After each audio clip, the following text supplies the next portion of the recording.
Dans cette vidéo, nous évoquerons les différentes natures de team building. Nous allons découvrir que le mot revêt des réalités bien différentes et nous aborderons les leviers principaux de réussite d'un team building.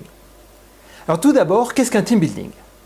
Comme son nom l'indique en anglais, le team building consiste à créer une équipe, c'est-à-dire à créer ou renforcer des liens entre des personnes qui sont ou seront amenées à travailler ensemble.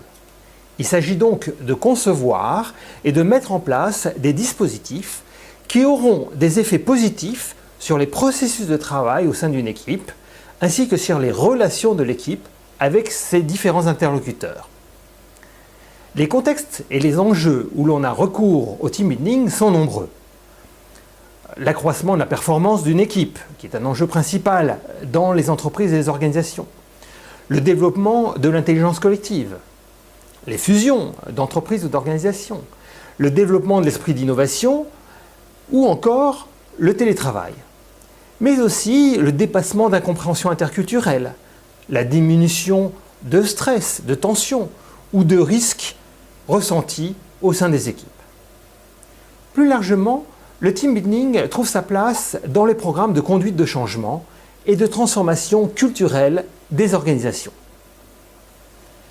Les coachs en entreprise utilisent une notion proche de la définition anglophone du team building. Et celle-ci comprend tout d'abord la définition d'une vision et d'objectifs communs. C'est autour de la vision et des objectifs communs que se constituera le ferment de l'équipe. Deuxièmement, la gestion des relations interpersonnelles au sein de l'équipe, avec notamment le renforcement de la confiance entre les membres de l'équipe et bien sûr toutes les dynamiques de coopération et de collaboration.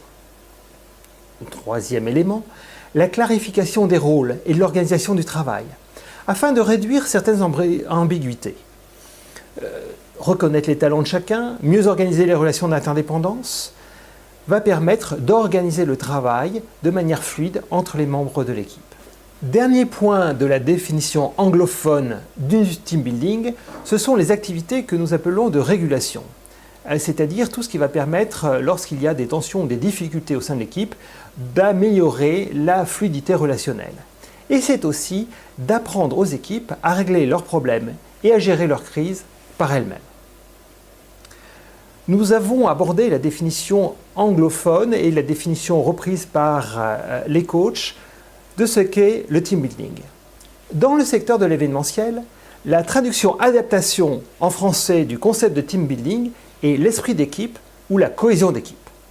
Et vous vous rendez bien compte que le champ de représentation du mot français est alors plus restrictif puisqu'il se concentre sur l'aspect d'adhésion des membres d'une équipe à un projet commun. À ce titre, je préfère nettement le mot d'adhésion que celui d'appartenance. Bien sûr, le sentiment d'appartenir à une équipe comme un tout plus large que soi peut être cultivé et peut être tout à fait motivant. Mais cela ne remplace en aucun cas la nécessaire compréhension de la mission et des objectifs de l'organisation et l'adhésion à un projet commun. Dans la version francophone et française du team building, ce qui est désigné, ce sont principalement des activités créatives, sans lien direct avec les pratiques ou les contenus métiers. L'objectif est alors essentiellement de renforcer la quantité et la qualité des relations entre les membres d'une équipe et de créer une expérience de référence commune. Vivre quelque chose de fort ensemble. Traditionnellement, il s'agit d'activités sportives, artistiques, ludiques ou encore culturelles. Ces deux définitions, à l'exception du terme team building étant posées, voici maintenant trois clés fondamentales pour réussir un team building. La première clé, à mon avis, est d'inscrire le team building dans une démarche de changement. Nous l'avons dit, un objectif majeur du team building est la transformation des modes relationnels au sein d'une équipe. Et ce, pour plus de fluidité et plus d'efficacité collective. S'il y a transformation souhaitée, il y a donc une situation présente, qui peut faire l'objet d'un diagnostic, et puis un objectif à atteindre, qui doit être mesurable selon des critères précis.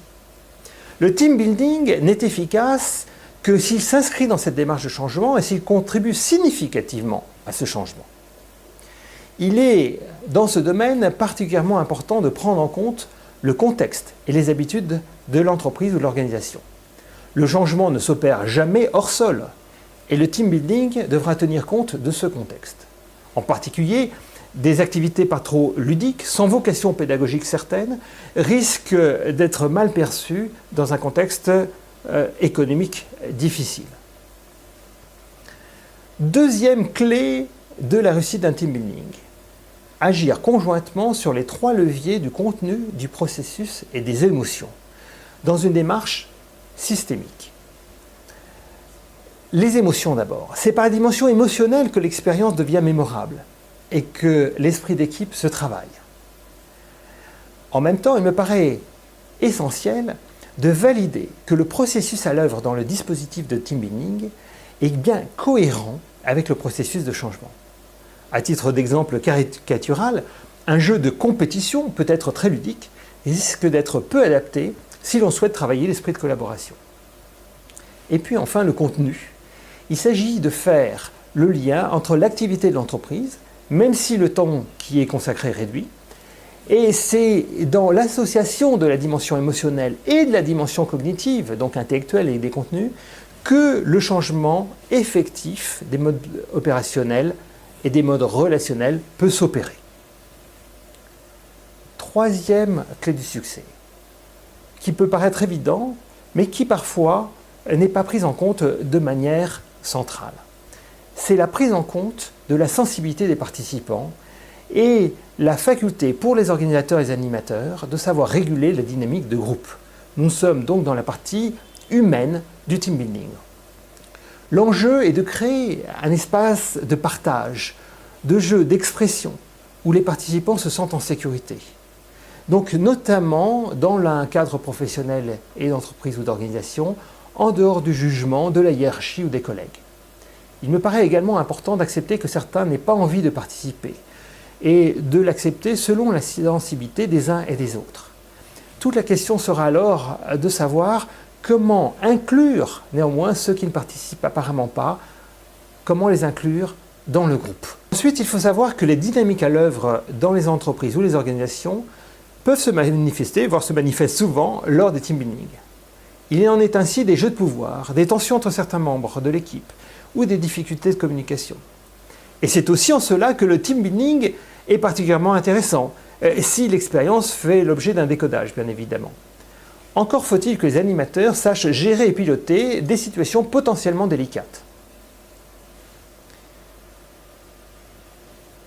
Dernier point sur lequel je souhaite attirer votre attention, c'est la dimension interculturelle.